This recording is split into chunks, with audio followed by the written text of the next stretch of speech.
बिहार की राजनीति में गर्मी चढ़ चुकी है। एक तरफ मुख्यमंत्री नीतीश कुमार 15 साल में पार्टी की गिरी हुई ताकत को फिर से खड़ा करने की मिशन पर उतरे हैं, तो दूसरी तरफ भोजपुरी के पावर स्टार पवन सिंह राजनीति में अपनी पूरी ताकत लगाने को तैयार हैं। दोस्तों, सवाल बड़ा है, क्या नीतीश कुमार की बदली हुई रणनीति उन्हें बचा पाएगी और क्या पवन सिंह बिहार चुनाव 2025 में किंग मेकर बनेंगे या खुद किंग?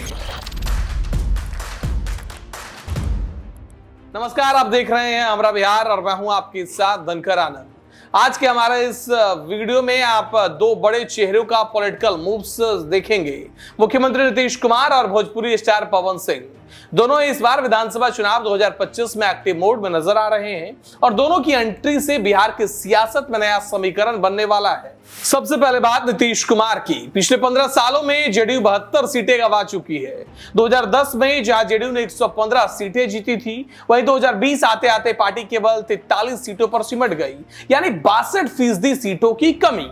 यूपी और एनडीए के बीच उलझनों के बीच जेडीयू तीसरी ताकत में बदल गई है, लेकिन अब मुख्यमंत्री नीतीश कुमार जमीन पर उतर चुके हैं। दोस्तों, 10 सितंबर 2025 को पटना के बाढ़ में 1400 करोड़ रुपए से ज्यादा की योजनाओं का शिलान्यास किया। इसमें सड़क चौड़ीकरण, गंगा घाट का सौंदर्यीकरण और शमशान घाट का डेवलपमेंट जैसी बड़ी योजनाएं शामिल हैं। 7 सितंबर को सिवान गए, जहां 558 करोड़ की 9 योजनाओं की शुरुआत की। इसमें पावर ग्रिड, सब स्टेशन, सड़क और रेलवे ओवरब्रिज शामिल था।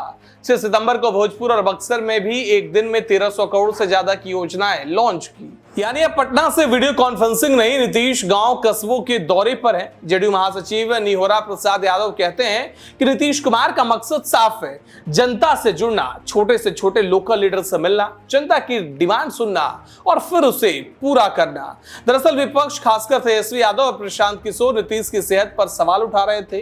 प्रचार हो रहा था कि सीएम अब कमजोर हो चुके हैं, फैसले नहीं ले पा रहे हैं, केवल रबर स्टाम्प बन गए हैं। जर्नलिस्ट प्रवीण बागी कहते हैं कि नीतीश का जिलों में जाना केवल योजनाओं का उद्घाटन नहीं, बल्कि विपक्ष को जवाब देने का तरीका भी है। यानी ये मैसेज देने का कि नीतीश कुमार अब भी फिट हैं और चुनाव में सीधे जनता के सामने उतर रहे हैं। मनीष वर्मा, जो नीतीश के करीबी हैं, उन्होंने भी कहा है कि सेहत को लेकर वो अफवाहें हैं, वो बेबुनियाद हैं। खुद बेटे निशांत भी कह चुके हैं कि नीतीश कुमार पूरी तरह स्वस्थ हैं।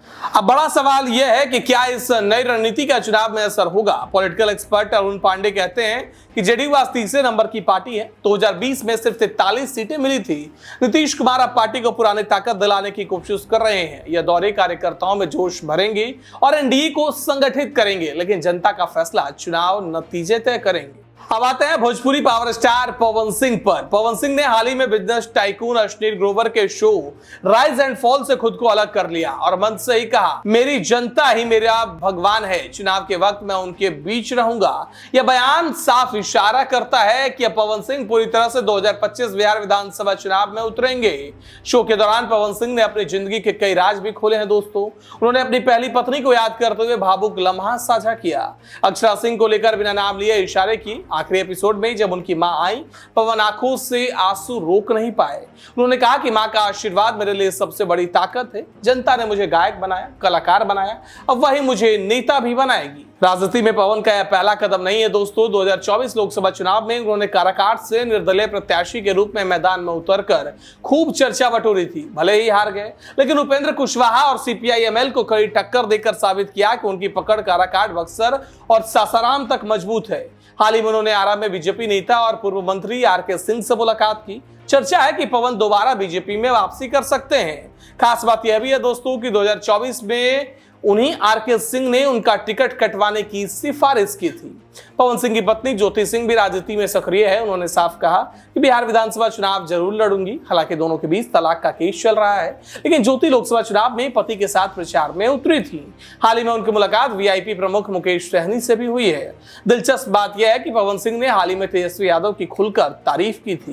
उन्होंने कहा कि तेजस्वी जब बोलते हैं, उनकी बातें दिल को छूती है। वो गाँव गाँव जाते हैं और असली जमीनी नेता है। और जब उनसे पूछा गया कि तेजस्वी को लोग नौवीं फेल कहते हैं, तो पवन ने मजाकिया अंदाज में जवाब दिया, मैं भी तो 6वीं पास हूं, लेकिन मेरे पास पढ़े लिखे लोग काम करते हैं, नीयत होनी चाहिए, पढ़ाई ही सब कुछ नहीं होती। तो बिहार की राजनीति का नया समीकरण अब बेहद दिलचस्प हो चुका है। एक तरफ नीतीश कुमार जो 15 साल में गंवाई हुई 72 सीटें फिर से हासिल करने के लिए मैदान में है, तो दूसरी तरफ पवन सिंह जो भोजपुरी के पावर स्टार के साथ जनता के दिल में जगह बनाने चुनाव मैदान में उतर रहे हैं। सवाल यही है, क्या नीतीश कुमार की बदली हुई रणनीति काम आएगी? क्या पवन सिंह राजनीति में स्टारडम को वोटों में बदल पाएंगे? यह नतीजा नवंबर में होने वाले चुनाव ही बताएगा। फिलहाल के लिए बस इतना ही। देखते रहिए हमरा बिहार। नमस्कार।